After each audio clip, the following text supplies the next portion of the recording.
પાટણ શહેર અને જિલ્લામાંથી પવિત્ર હજ યાત્રાએ જનારા મુસ્લિમ બિરાદરો માટે બુધવારે પાટણ સિવિલ હોસ્પિટલ ખાતે એક વિશેષ વેક્સિનેશન કેમ્પનું આયોજન કરવામાં આવ્યું હતું। આરોગ્ય વિભાગ અને હજ ખિદમત કમિટીના સહયોગથી આયોજિત આ કેમ્પમાં 300થી વધુ હજ યાત્રીઓએ ઉત્સાહપૂર્વક રસી મુકાવી હતી।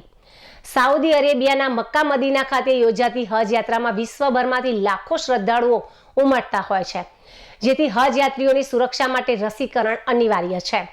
300થી વધુ યાત્રીઓને મગજનો તાવ અને પોલિયો વિરોધી રસી આપવામાં આવી હતી।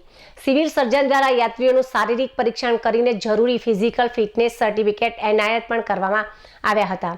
યાત્રા દરમિયાન જરૂરી મેડિસિન અને સ્વાસ્થ્ય જાળવણી અંગેનું માર્ગદર્શન પણ આપવામાં આવ્યું હતું। એપ્રિલ માસમાં ફ્લાઇટો રવાના થશે। હજ કમિટીના સભ્ય રહીસ અહેમદે વિગતો આપતા જણાવ્યું હતું કે પાટણ જિલ્લામાંથી આ વર્ષે 300થી વધુ શ્રદ્ધાળુઓ હજ પડવા જઈ રહ્યા છે।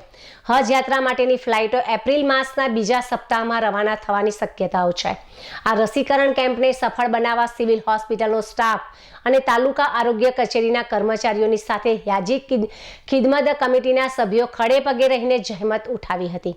કેમ્પમાં હાજર રહેલા હજ યાત્રીઓને સરકાર અને આરોગ્ય તંત્રની આ વ્યવસ્થા બદલ આભાર વ્યક્ત કર્યો હતો।